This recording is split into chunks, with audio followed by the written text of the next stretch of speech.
interrupt? Okay, so the first thing we want to think about is, even before we get into the specifics of the story, there is a very interesting Kabbalistic discussion about the connection between the character traits of Abraham, and his sons, Yitzchak and Yishmael.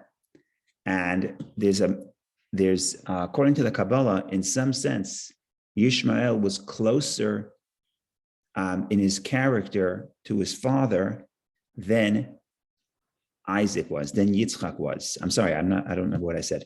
Yishmael was closer to his father in his character traits than Isaac was. Avraham, what represents kindness. You see that in the story. Avraham is always expressing kindness. Kabbalistically, Avraham represents the attribute of chesed, of kindness. When we say that Abraham, Isaac, and Jacob are our patriarchs, we mean also Kabbalistically that each of us have the three primary emotions represented by Abraham, Isaac, and Jacob, which is chesed, kindness, loving kindness, gevura, restraint, and awe. And tiferet is compassion, is the blend of the two. So Abraham is the kindness, and Isaac is the opposite. Isaac is the opposite because his trait is awe, different than kindness. Kindness is about, I want to express myself, I want to give. Awe is, I'm insignificant, I'm in awe of the other person. And that explains his personality. That explains why he's we don't read so much about him. He's much more introverted. So we'll have plenty of time to discuss Isaac. But let's just think about in the context of who is a closer representation or extension of the father. So when you look at these two children and you have to say who looks like the father, not just who looks like the father physically, their features. When we have a new baby and people say, who does the baby look like? I say, of course, the grandmother. Which grandmother? Whichever one is there, right? But that's the physical features. If you talk about this character trait, sometimes you could say, oh, this child resembles the parent. So who resembles Abraham more, Yishmael or Isaac? So this is a very interesting interpretation. This is a very interesting observation. According to the Kabbalah, Yishmael represents also chesed, giving, kindness, flowing outward.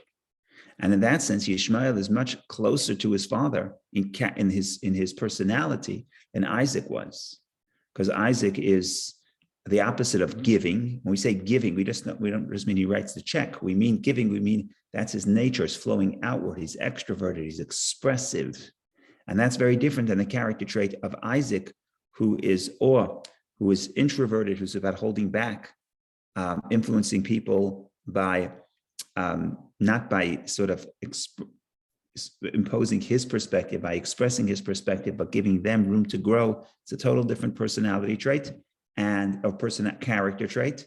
And in that sense, it seems like Yishmael was much closer to his father.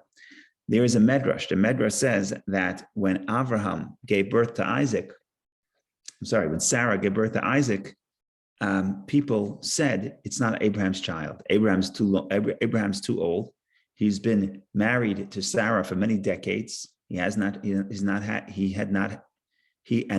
had children. And all of a sudden, as we read, that Sarah was taken to the home of Avimelech, and shortly thereafter she has a child. So they say, well, maybe Sarah becomes pregnant from Avimelech. And therefore, the Medrash says, God made a miracle. What was the miracle? That Isaac's features look like Abraham. And everybody knows that Abraham is the father of Isaac. Where does it say so? The Medrash says it on a verse in two portions from now, when the verse says, these are the descendants of Isaac, the son of Abraham. Abraham begot Isaac.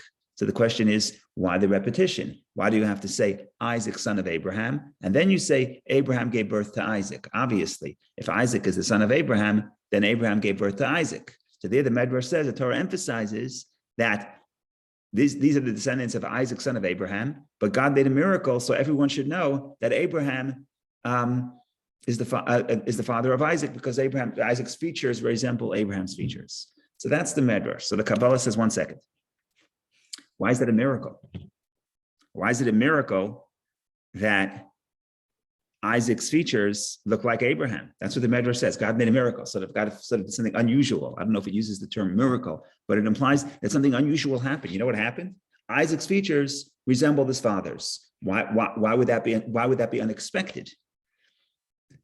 So the Kabbalistic answer is, of course, it should be unexpected because Isaac's character is different than his father. And with the truly righteous, the physical character expresses the inner spiritual state. So Isaac should not look like his father, he should look like his mother. Now, the fact that because people would say that Abraham is not his father, so therefore we have a miracle that that Isaac looks like Abraham. That's the Medrash and the little Kabbalah. But let's go a little deeper, and hopefully all the pieces of the puzzle fall in. So Abraham is giving, and Yishmael is giving. On the surface, they're both the same. They're both kindness, they're both expression, they're both the same. Isaac seems to be totally different. He's not about love and expressing love. He's about discipline and awe. Okay. If I ask you who resembles who more, on the surface, Yishmael resembles Abraham more. But the Kabbalah says, one second, if you go a little deeper, Hasidic philosophy explains that if you go a little deeper, you see that no. Abraham is much closer to Isaac, even closer than Yishmael. Why? Because just because both are doing kindness, it's not the same character trait. And here we get to the two sort of motivations for kindness. And if you ask me, do any of them. As long as you're going to be kind, I don't care what motivation you have. But if you want to talk about character traits, there are two motivations for kindness, and they're very different. One motivation for kindness is Abraham. Abraham does kindness to everybody. Why? Because every single person he looks at, he says, that person is more worthy than I. So why should I have it? The other person should have it. Where do you see that in the verse? When Abraham wants to characterize himself, when he speaks to God, and he speaks to God about saving Sodom, he says, I'm sorry for speaking before God. He says these words, Va'anochi afar va'efer, I am earth and dust.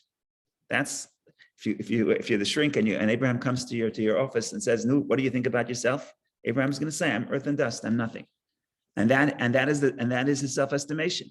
So when he sees somebody else, he says the other person is more worthy than me, and therefore that person should get more than I. Why should I have it? When I was growing up in Brooklyn, there was an organization that would give people money for food for Shabbat and holidays. That was their thing. They call it Chevra Simcha Shabbos V'Yom Tov, the group that brings joy for Shabbat and holidays. And the volunteer who ran this group was a very interesting fellow, he had a great sense of humor. His name was Shimshon Stock. And he would come around 7:70 and, very busy times before the high holidays. And he had his appeal, the way he would get people to give money. So he would, pass around his box and everybody would fill it up. And he would say, he had a funny way of talking, because I'm not going to imitate him, but he said, okay, take out your wallet, take out $1 and give me the rest. That was his pitch. So usually we give charity, we keep what we need for ourselves. We have an extra $1, we give the $1. He said, no, you keep the $1 for yourself. The rest you give him. In other words, you give kindness. Abraham gives kindness. I see somebody else. That person is more deserving than I. So if that person is more deserving than I, why should I have it? I give it to him. He should have it. That's one motivation for kindness. Then there's another motivation for kindness. The other motivation for kindness is I have so much, and I have so much, and I'm happy. I like the fact that other people are dependent on me, because if I'm supporting other people, it's really an extension of self. Now I have so many other people that are connected to me, and it's really and are beholden to me. So it's an expansion of self. So when you look at them, both are giving charity. So both Abraham and Yishmael are giving charity. There's two motivations for charity. So on the surface, they look very much connected. But if you go deeper, it's the opposite. One is charity motivated by humility, and one is charity motivated by the sense of ego. When I give to you, it reinforces my sense of importance, because look, if everybody needs me, I must be that important.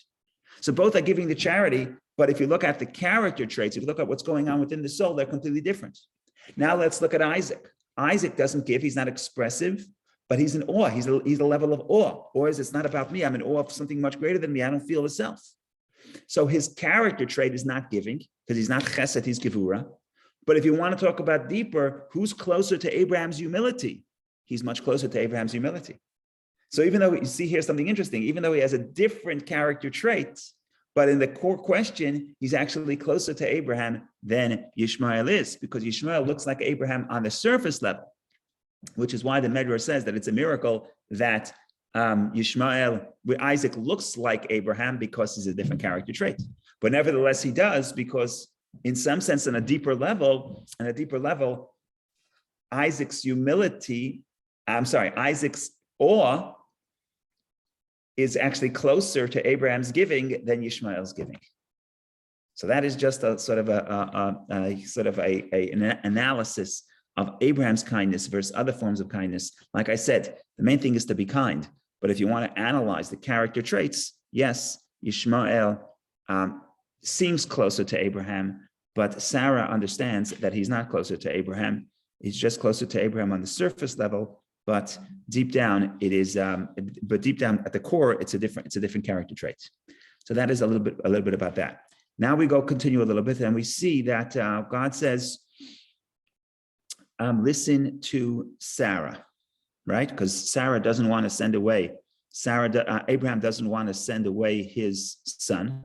I'll show you the verses. It's a very strong word. Vayira beinav. It was bad in his eyes. He doesn't want to do so. So let me share the screen for a moment.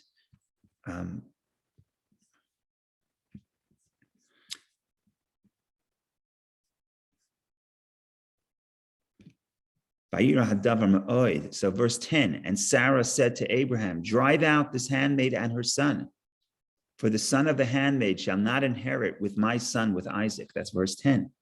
Verse 11, but the matter greatly displeased Avraham. Bad translation. Vayira in Hebrew. Vayira hadavar me'od. It was very bad in his eyes. I think we need a better translation than displeased. Displeased is too soft. Vayira was evil in his eyes, very much so, concerning his son. He doesn't want to do so.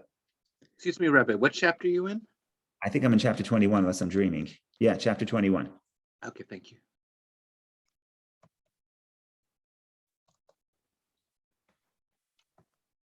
Verse 12, and God said to Abraham, be not displeased concerning the lad and concerning your handmaid.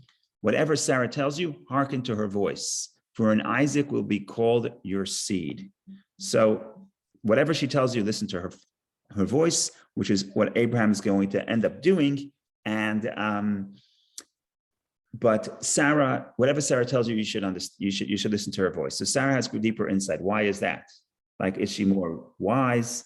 Does she have more prophecy than Abraham? What exactly would be the reason? So there are various interpretations, but one interpretation is as follows. Whereas Abraham was the visionary, Sarah has a more practical touch, and therefore Sarah could understand and see the ramifications of Yishmael's behavior on the life of Isaac. And she could identify the threat that Yishmael poses to Isaac more than Abraham, more than the father, because whereas they're a team. Abraham is more theoretical, and Sarah is the one who is supposed to bring that theory into practice. And in that sense, she has her feet planted on the earth a little bit more than Abraham. And therefore Abraham, because he's so loving, is not going to be able to see. Love is blinding. So he doesn't see the negativity of Ishmael. He doesn't see the fact that Ishmael is a threat to Isaac and to his legacy. And therefore God says, you have to listen. Whatever Sarah tells you to do, you should listen to. Okay, but we discussed last week that Abraham doesn't really end up doing exactly what Sarah says, in the sense that he sends them away, but he doesn't cut ties. And Sarah says garesh, which is divorce, which is separates. Avraham instead just sends her away. And especially according to the Medrash and the rabbinic tradition, after Sarah dies, the verse says that Abraham remarries a woman named Keturah. The Medrash says that Keturah is Hagar. So ultimately she does come back, and ultimately she does come back to Abraham. And verse 13, God reiterates, but also the son of the handmaid I will make into a nation, because he is your seed. So it's very interesting. Verse 12 says, whatever Sarah tells you, hearken to her voice, for in Isaac will be called your seed, right? So this be called your seed is Isaac, but nevertheless, Ishmael is your seed, right? So the difference, he is your child, but he's not called your child, meaning to say, when you want to say what child expresses Abraham's full legacy, that is Isaac. But Yishmael is also your lad, unlike the way Sarah says it. Remember, last week we read verse 10, Sarah said to Abraham, drive out this handmaid and her son, for the son of the handmaid shall not inherit with my son, with Isaac. Sarah does not refer to the child as the child of Abraham. And in that sense, God does not agree with her. But he does agree that we have to send away Yishmael, and that's what he does. Now, by the way, we know that there are 10 tests of Abraham. We know the sages say that there were 10 tests. And soon we'll get to the Akedah, which is the binding of Isaac, which is the final test. But we know the Mishnah says there are 10 tests, and Abraham passed all 10. One of the 10 tests is not so clear, the different opinions. But one of them, according to, I think, all opinions, is the fact that Abraham listens to God and sends away Yishmael. And that's a very difficult test for him. And we will see that in some sense, this test is on par with the test of the binding of Isaac. I mean, not exactly, because the binding of Isaac, who is supposed to slaughter his child, here it's sending away the child, but it's a very difficult thing for him to do. And as we alluded to last week, there are many similarities in the text between the two stories of the sending away of Yishmael and the binding of Isaac. And we want to explore some of them because we want to make some of the connections between these two stories. Go ahead, Neil. So, Rabbi, why was it necessary? I have actually a few questions. Why was it necessary for God to give Abraham so many tests? That's the first question. And did God give tests to Isaac and to Jacob? That's a good question. The first question is why does God give so many tests to Isaac? So okay, you're right, to Abraham. I'm going to hold off on that until we read the verse Elohim Nisas Abraham, when we talk about the time where it says it explicitly. The binding of Isaac is the place where the verse says Elohim Nisas Abraham, God tests Abraham. So then we'll discuss the word Nes. You know what? I'll do it now. Why wait? Otherwise, you may not be able to sleep for the next few weeks. So we'll say it now. What does a test mean? So there are two types of tests. And in Hebrew, those tests have two different words. And we'll see which words the Torah uses, and we see all the various connections that word has in English, in Hebrew. So the conventional interpretation is, why do you take a test? Because the teacher or the boss or the school wants to know what you know. I want to figure out how much you know. I don't know how much you know, so I give you a test. Now by that definition, a test, it doesn't make sense for God to test, because God should know everything. God knows that Abraham is going to be loyal. So why give a test, right? If the test means to figure out something that we don't know. I don't know whether or not this child knows the alphabet, so we give him a test. God doesn't know if Abraham will listen, so we give him a test. By that definition, the test doesn't make any sense. So how do we deal with this problem? So the conventional interpretation is the test is not really for Abraham, and it's not really for God, but the test is for everybody else. God wants to show everybody else why he loves Abraham and why he is devoted to Abraham and his descendants, and why there's sort of nepotism, that God sort of has a special treatment for Abraham and his descendants.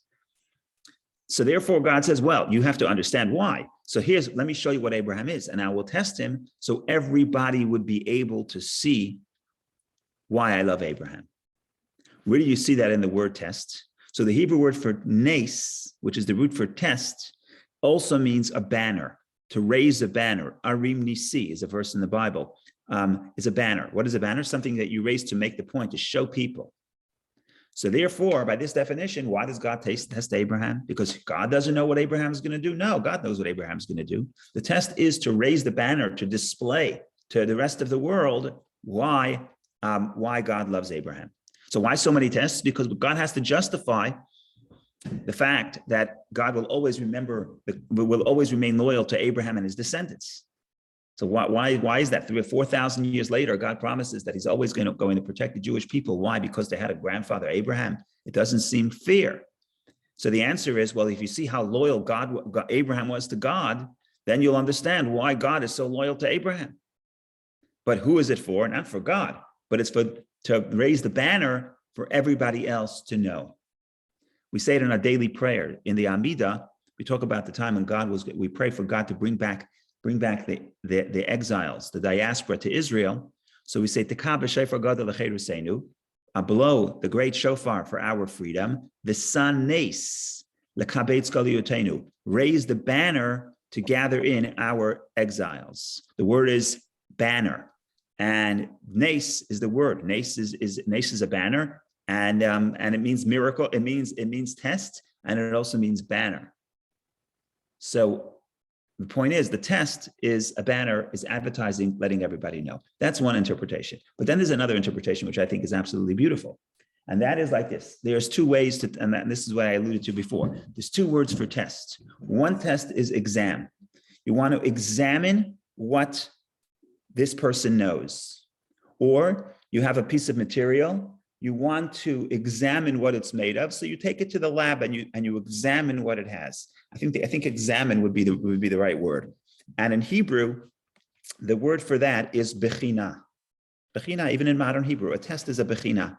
What's bechina? Comes from the word livchon, to examine. I want to know the characteristics of this person. I want to know what information they have. I want to know what their character is. So I give a test. Just like I want to know what this piece of earth is made of, what minerals. So I take it, I examine. I just want to know what's happening. That's one definition. But then there's another definition. When I do a test, not to examine what this material or person has, but I do a test because I want this person to grow. I say, come to the gym and I want to see if you can pick up 50 pounds, what weights of 50 pounds. Now, it's not an exam because I know today you can't do it, right? It's not an exam. But the question is, could the tests make you stronger? Could the test put you through a process that will get you to a place that you were not there yesterday? So the purpose of the test is not an exam. The purpose of the test is to raise you up. Now we go back to the nes as nisayon, as banner. And that's why this definition of test is not test, it's not examine, but it's to test to see what could this material do. I wonder if this material could be developed to the point that it could achieve something that it wasn't able to achieve earlier. And in that sense, why does God test Abraham? Not just because God doesn't know what Abraham's going to do. That can't be the reason. Not just that everybody else should know how great Abraham is. No, the test is an opportunity for Abraham to strengthen his loyalty to God. So it's actually developing himself. It's raising himself up. That's why the word nes, because previously, what's the connection between test and banner? I get that if you pass the test, everyone's going to know about it. But that doesn't seem a deep enough connection that test and banner have the same word. So the answer is examine and banner don't have the same word. Examine means I want to examine your current characteristics. Test means I want to put you through a process that will help you develop, help you raise yourself. That is an isayon, and that's why that word for test, testing whether something could develop into something more, that is the same word as banner, because that's lifting up yourself. Go back to Neil's question. Why does God test Abraham so much? Doesn't he know that Abraham is loyal? Or why would you test someone if you're not sure like Abraham is very, what's the word I'm looking for? I'm sure there's a term, we have a psychologist here. I'm sure there's a term of somebody that could never trust, right? And you're always testing your spouse. I don't know, maybe you're not going to be loyal. That's not healthy to keep testing and testing and testing. At some point, you got to let go and realize that trust, where's the trust? If this testing means there's lack of trust. But no, not by this definition. By this definition, it's not testing in order to know whether you're loyal. It's testing to give you the opportunity to become more loyal. Now we know why God tests Abraham, because God wants to bring out Abraham's full potential. And Abraham's full potential would not be expressed without the tests. So that's the short answer. Now, your second question is, why is it a test for Abraham and not to Isaac? That will leave for another time, because that's not as pressing. The short answer is that the test, short answer, we'll elaborate upon that.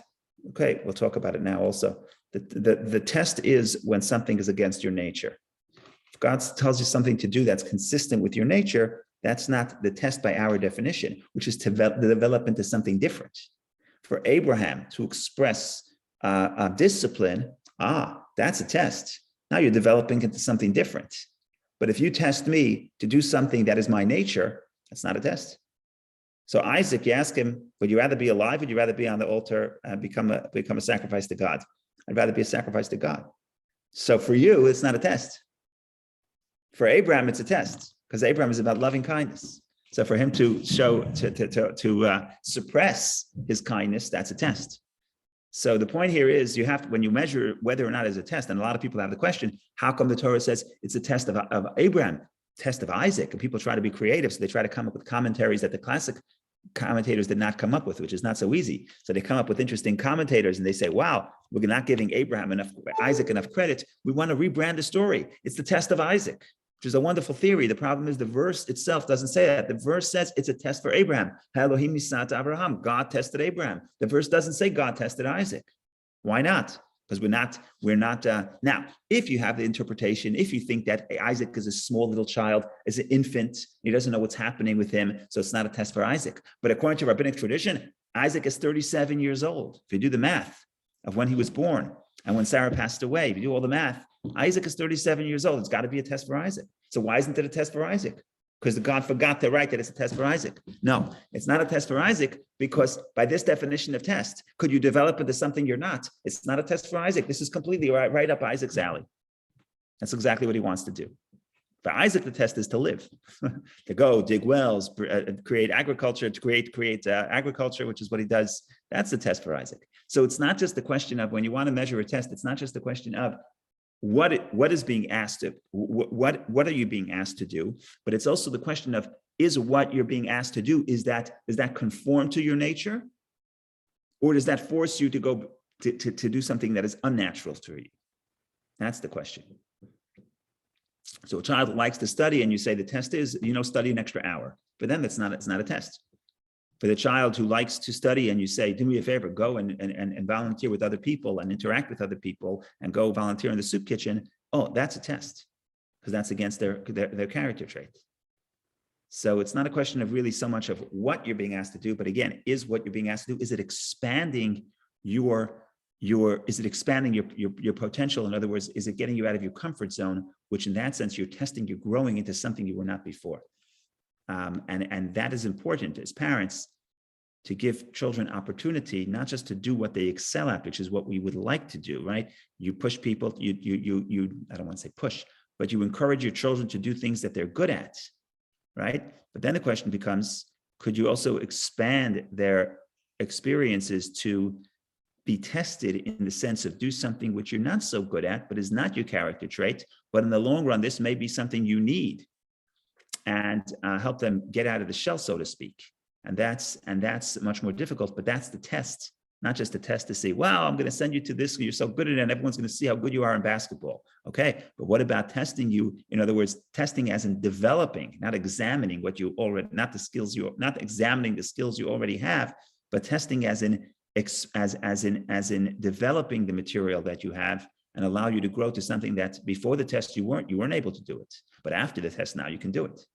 So that is the idea of the tests. And we said the big picture is, and I'll try to show it throughout the parsha also, the next paragraph also, in other words, the next portion, the next story, even before we get to the binding of Isaac, that all these stories are taking somebody who is the epitome of kindness, and it's a series of acts of discipline.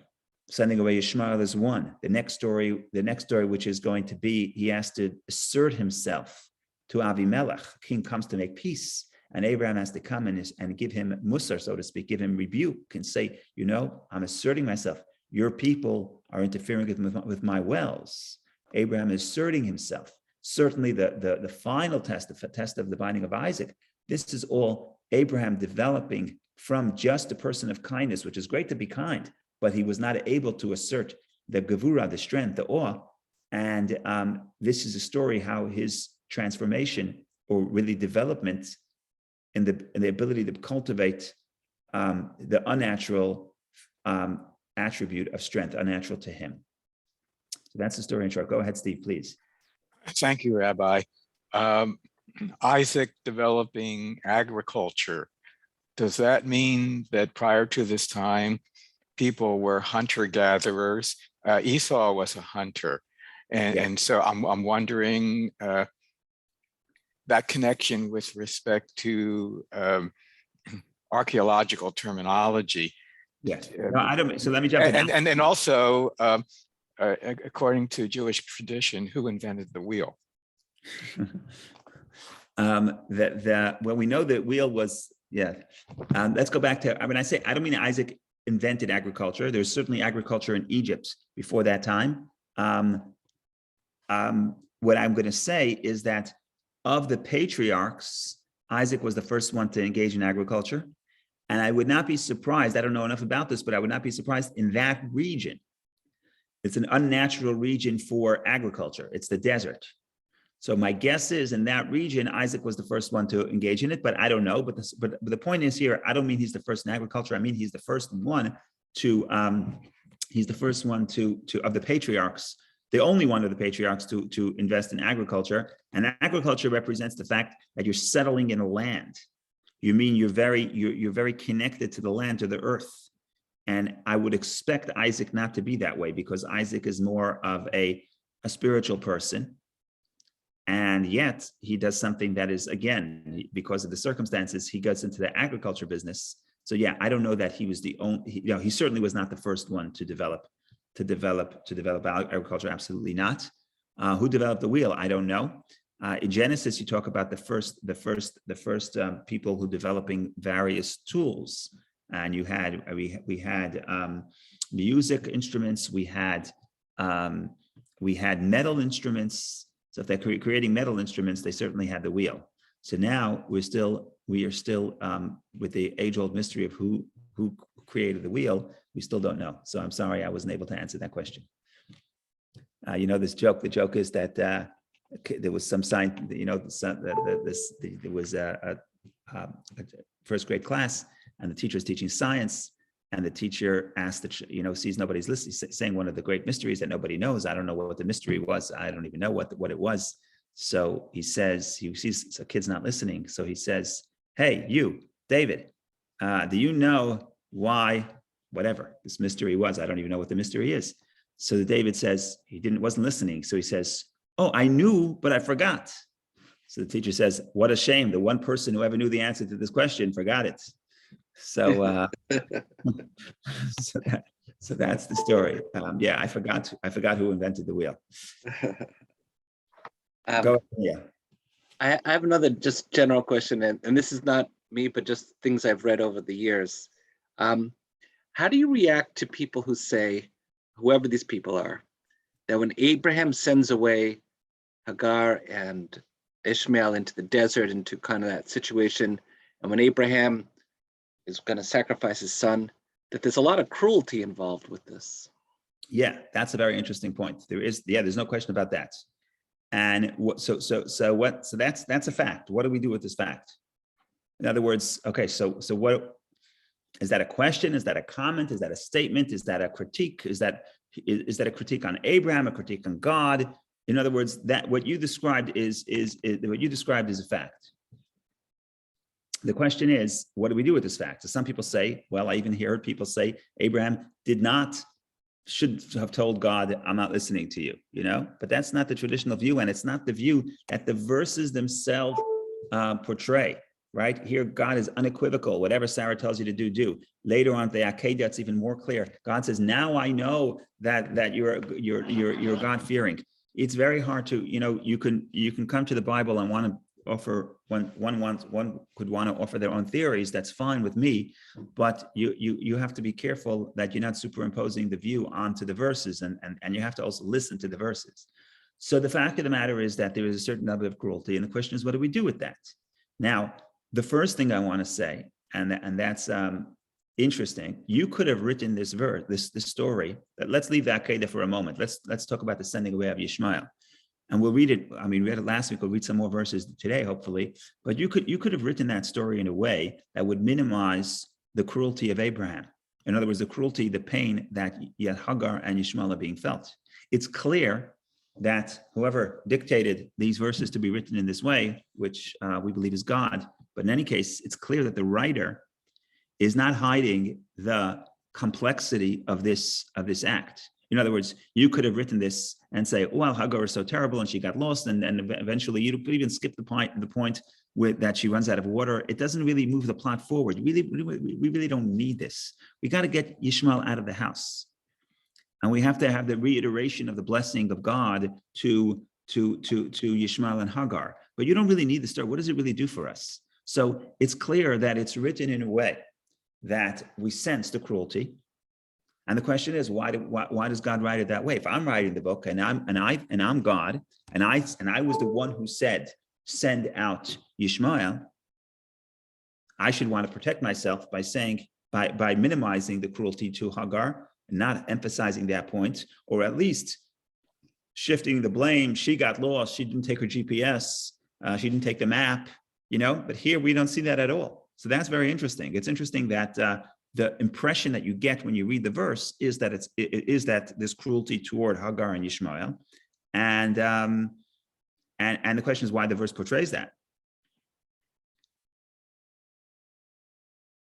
And it's not a question, it's just a fact. The fact of the matter is that when God tells us something to do, when God tells us to do something, it doesn't mean that it's not morally complex. It doesn't mean that there's not pain involved. In other words, most times I should say, moral choice is not a question of black and white, and the right choice has no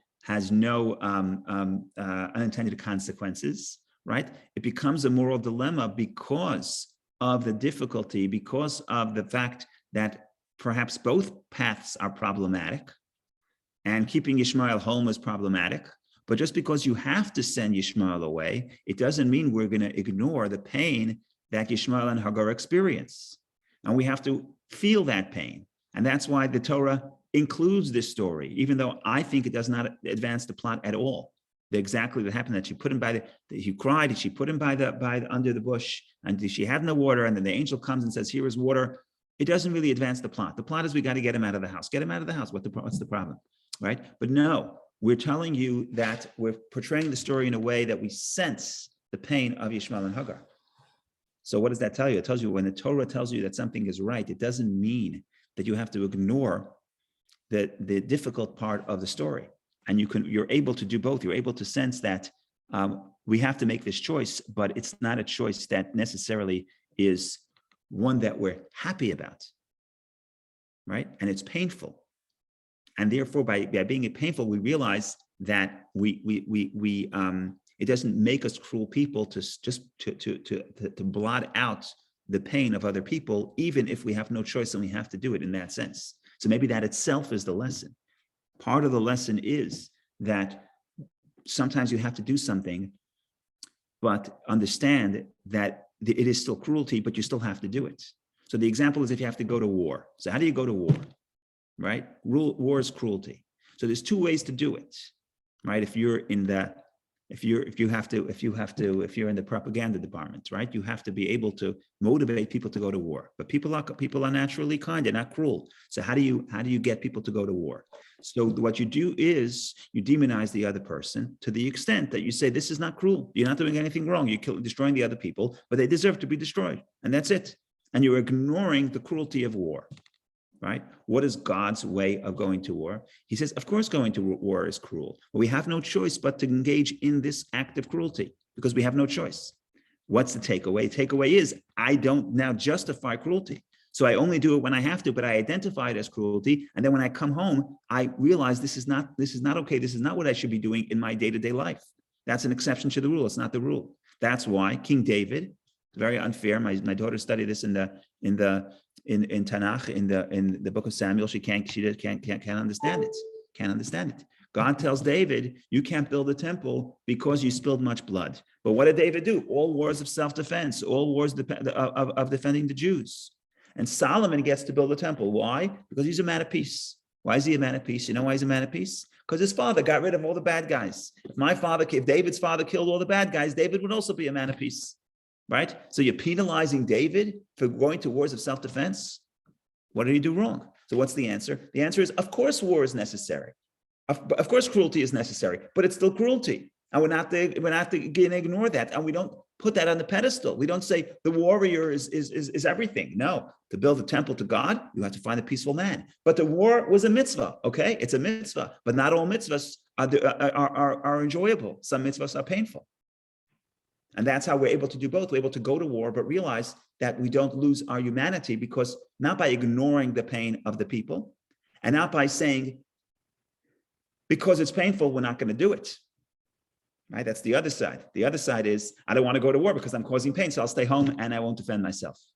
That's the other side. No, we have to have the balance. You have to do what's right. You have to do what's necessary. You have to engage in the cruelty because you have no choice. And because you have no choice, that's the moral thing to do. But you also can't ignore the pain. Now that doesn't affect would affect your behavior, but that still forces you to do what's right. And I think the Torah is giving us this complex story, supposed to make us uncomfortable, just like war is supposed to make us uncomfortable. The other two ways is don't go to war, or ignore and demonize, or ignore the pain of the other person, either by demonizing the other people or just not looking at it and not being aware. And that's just the easy way to do it. Torah has a much more complex requirement. You go to war, you defend yourself. There are negative consequences. There are pain. There is pain. Don't ignore the pain, but still do what you need to do to defend yourself. Now, defend yourself can be in battle, or to defend your household, to defend your environment, to defend your child's atmosphere, defend Isaac's environment. So I think that the fact that it's written in a cruel way actually is consistent. I'm not going to say cruel way. It doesn't ignore the cruelty and the pain of Yishmael and Hagar, is consistent with the overarching message that the Torah wants to give us about moral choices in general. So we'll get to that a little bit more, because that's part of the story, is that God hears the pain of the suffering of the person who God himself says, get him out of the house. So even the quote unquote villain, God is not deaf to the pain. No matter who you are, if you're in pain, God is going to try to help you. God himself said, throw him out. Why is God going to help Ishmael? No, because God doesn't want him in the house, but you still have to be sensitive to his pain. That's part of the story. Okay, Richard, I think you had a question, but if not. Yeah, you seem to answer, but the end result that I'm getting out of this is that what is the objective? Is the objective for a personal reason, or because you want to satisfy God's objective? That's what I come. If you're going to go to war, whether it's physical war or psychological war, whatever it is, what is the bottom line? What's the end game here? Is it for your gratification, or you're doing it because? That's a good point. If you're doing it for yourself and you like the war and you like the bloodshed, then it's not good. Then you will become home. You will come home and bring the cruelty with you. There's a beautiful verse in Deuteronomy. Sad story, but a beautiful verse. So sometimes there's a city that the entire city becomes wicked. The entire city serves idols, called Ir Hanidachat, and you have to destroy the entire city. Now, it never happened. It never happened that a whole city would do it. But this is one of those laws that some say will never happen. But on the books, it's on the books. The law is on the books. So the verse says you go to war, and then it says when you do this, Benatan lacha rachamim berichamcha. God will give you compassion and have compassion on you, which seems redundant. God will give you compassion, meaning God will have compassion on you and have compassion on you. So the commentaries say as follows. God will give you compassion doesn't mean God will have compassion on you. God will make sure that the act of cruelty of this war, you won't come home with you. That you still will remain kind. And that act of cruelty is just an exception, but doesn't become who you are, and the way that happens is because you realize that this is a cruel act, but we're not ignoring the cruelty, but we know we have to engage in it. And I don't know if this is scientifically proven, but I think that if you look at Israel and you see the amount of weapons that you have in the street, you go to Machne Yehuda Street in Jerusalem, there's more machine gun power than in some armies, and there's no mass shootings. Okay, there's no mass shootings, like zero. And the point here is that you have to, the Jewish way of going to battle is not idolizing the war and the strength and the weapon, but knowing that it's a necessary evil. And I don't want to say necessary evil because it's not evil, but it's a mitzvah, but it's not a mitzvah we celebrate. And everyone knows my story, my favorite story, so I'll say it again. But the story is that in early Israel, some people thought, you're not supposed to vote for the Knesset, because if you vote for a Knesset member and then they do something that's inconsistent with Jewish law, then they're your agent, and therefore it's like you are doing that, and maybe you shouldn't vote. And then most of the rabbis said you have to vote and you should vote. And somebody went to his rabbi and he said, "Is it true that you said You have to vote. And he says, yes, it's a mitzvah to vote. Yeah. He says, it's a mitzvah just like eating matzah on Pesach. He says, no. It's a mitzvah like eating the bitter herbs on Pesach. So in other words, just because it's a mitzvah, it doesn't mean it's fun, but it's still a mitzvah. It's still something you have to do. And that's the story here. Okay, we got to read some verses. Otherwise, I can say the rabbi was just talking that we didn't study any Torah. Okay, so we'll read a few more verses. And we get to, okay, so the promise is God tells Abraham, don't worry, send him away. And I'm going to make him a great nation because he's your son. Okay. And Abraham arose early in the morning and he took bread and a leather pouch of water and he gave them to Hagar. He placed them on her shoulder and the child and he sent her away. And she went and wandered. Vatetam is wandered, but vateta could also mean she got lost. She made a mistake. In other words, vateta means she go off the path. So she wandered in the desert of Beersheba. She gets lost, and the water was depleted from the leather pouch, and she cast the child under one of the bushes. We'll get to that in a minute. Verse 14 is strange. Okay, so God asks you to send away your son. Okay, send away your son.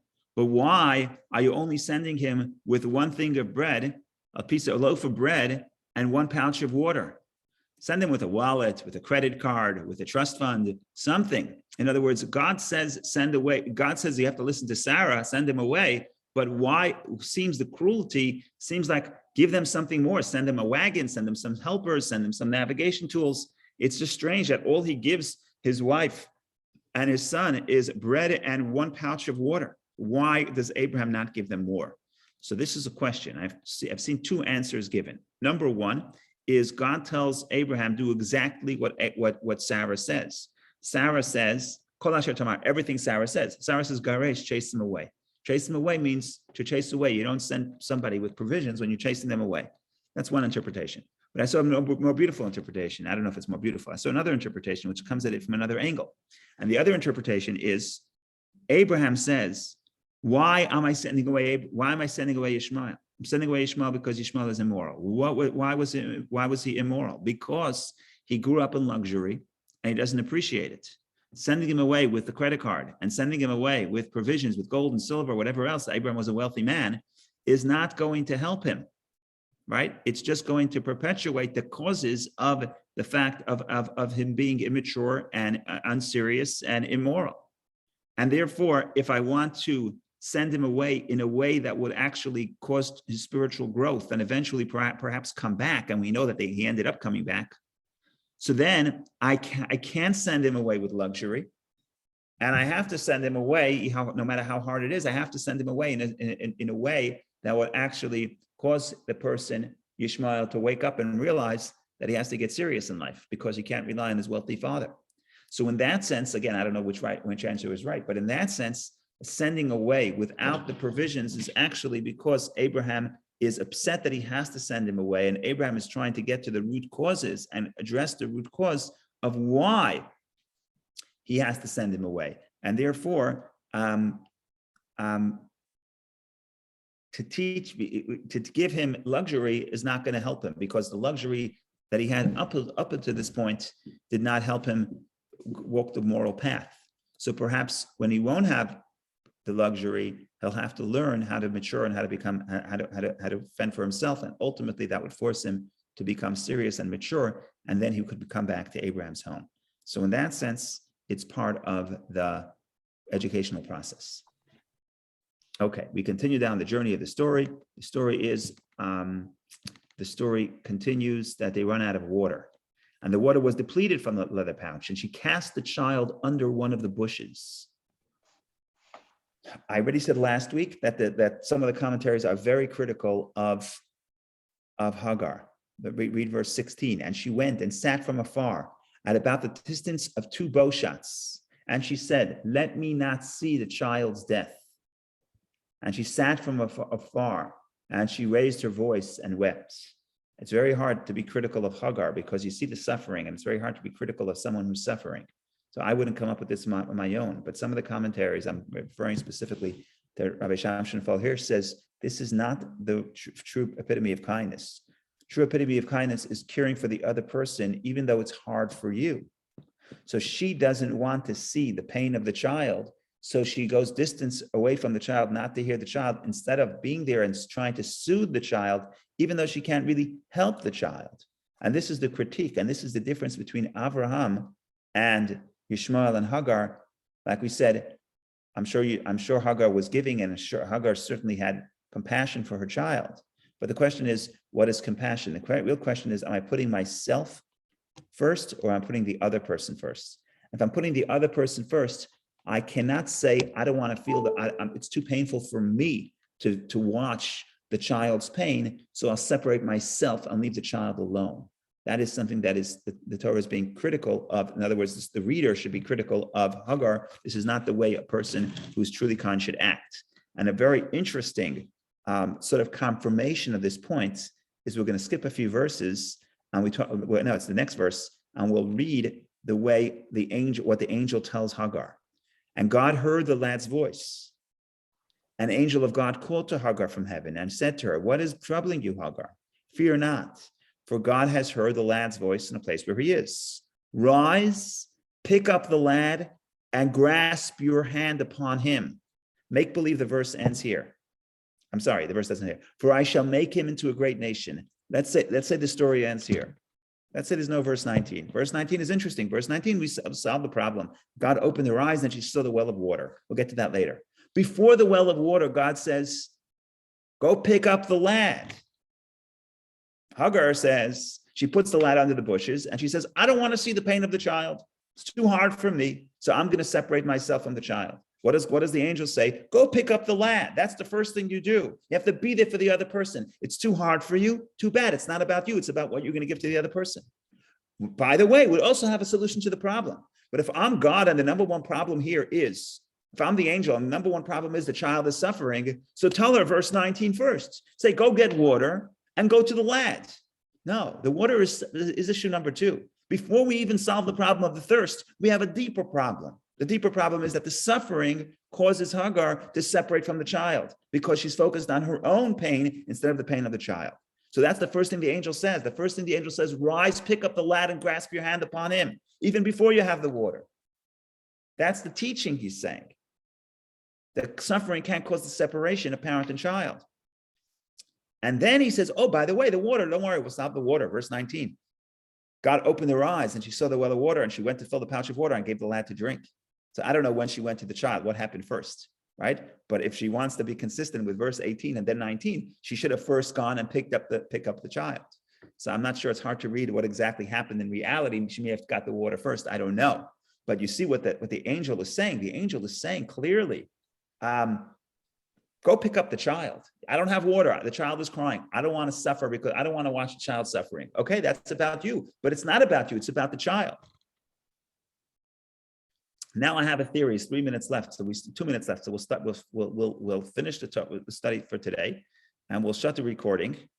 So I could say what I want to say, even though I don't know if it's true. So now we're done with the Torah class. Now it's only my own theory. So my theory is like this. My theory is that you see in this story how the trauma that Yishmael felt affects him in his own life by the abandonment. Where do you see it? Again, this is just a theory. Take it, leave it, probably leave it. Don't worry. I'm not going to be offended if you don't accept it. The Torah tells us, it's very interesting. The Torah tells us that, verse 16, she went and sat down from afar at about the distance of 2 bow shots. Harchek kimetachavei keshet. The distance of 2 bow shots, however long it takes, you throw an arrow, whatever it goes, 50 feet, double that, 100 feet. That's the distance. Very strange way. I think it's the only place in the 5 books of Moses that's how you measure distance. Measure distance, 2 bow shots or bow shots. I didn't know that's a thing, but it's a thing. Fine. Now God's beautiful story. God opens up her eyes and she saw the well of water and she went and filled the pouch of water and gave the lad to drink. And God was with the lad and he grew and he dwelt in the desert and he became an archer. Vayhi roveh kashat. Roveh kashat, what's the Hebrew here? Here the Hebrew is, I got to move this here. Mitachavei keshet, 2 bow shots. What did he do for a living? Kashat, keshet, kashat, same word, bow and bow. In the English, it's archer and distance of 2 bow shots. It doesn't ring the same word. Here it's the exact same word, keshet, kashat.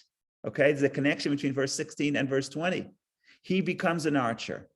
That's, by the way, it was very important for you to know. Otherwise, you would have no idea what he did for a living. Now you know he's an archer. Now, I don't know what an archer means. You throw arrows, but I would imagine that there's some degree of cruelty. Either you're going hunting people or hunting animals, but I imagine there's going to be some degree of cruelty. And I imagine the way you become an archer is you distance yourself emotionally from the victim. Okay, now what his mother did to him, he's doing to other people. I mean, I don't know if I'm right or wrong, but it's hard to ignore the same word, 4 verses later. He grows up, he dwelt in the desert and became an archer. And he dwelt in the desert of Paran, and his mother took him a wife from the land of Egypt. But the bottom line here is that, to me, those words ring so similar that I feel like that what his mother did, the abandonment of his mother, affects him in his career path, because he is kind. We say Ishmael is a kind person, the son of Abraham. But for him to engage in cruelty, he has to learn to separate himself and ignore the pain of the other. How does he learn to do that? And it's expressed in the arching, because his mother distanced himself from him 2 bows, two arches, 2 bows, the distance of 2 bows. So I could have told the same story without highlighting the same word of kashat, of bow, in what his mother did to him and in his choice of a career. But the Torah uses, you see, in English, it's 2 different words, but in the Hebrew, it's the same word. So it's very hard to ignore the connection, at least in my view. But the last 3 minutes was just my own theory. Take it or leave it. It's all good. Have a wonderful day, everybody, and enjoy the snow if it's still coming down. Hard to move from the desert of Paran and the thirst of Beersheba, the desert of Beersheba, to the snow of the northeast. But yes, when you study Torah, you go above time and space, so you can do that. Yasha Koach, Rabbi.